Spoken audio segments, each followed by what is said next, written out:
अफजल उम्र से साथ महफिल सजाते रहे। अल्लाह ताला ने इनाम अता फरमाया है कि ये सभी आपकी महफिल सजा है। यकीनन अल्लाह ताला आसमान से जब इस महफिल की सुबह से महफिल सजा रहा होगा तो हम सब का नाम लेके कह रहा होगा, तो देखो मुझे फख्र है कि मेरे लोग मेरे महफिल में महफिल सजा के बैठे हैं और महबूब की महफिल में महबूब सजाते हैं और आगे हमारी सरकार बुलाते हैं। ज़ाहिर ये दावत इंसान देते हैं, लेकिन दरअसल में दावत अल्लाह मुझे हमें की तरफ से भेजी है। अगले बात जिन्हें दावत कलाम देना चाहती ख्वाजा मोहम्मद खुशी साहब मेहनत साहब को दावत स्टेज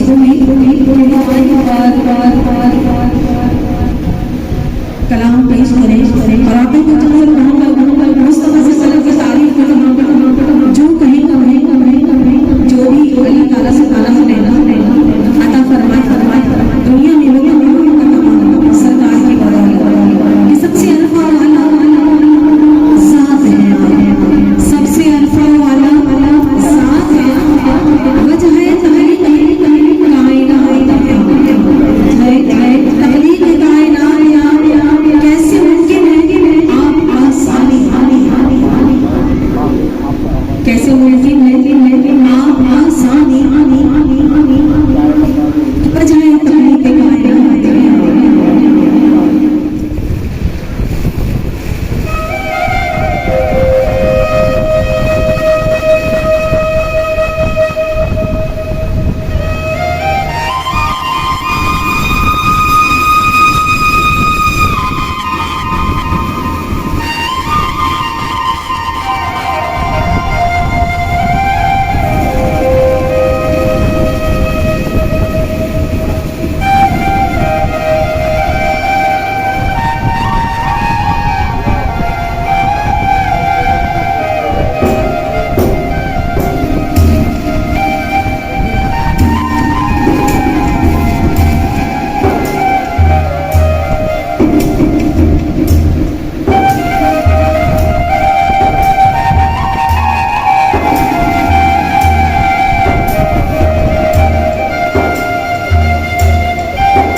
नात को श्रद्धांजलि अर्पित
मोबाइल आ रहा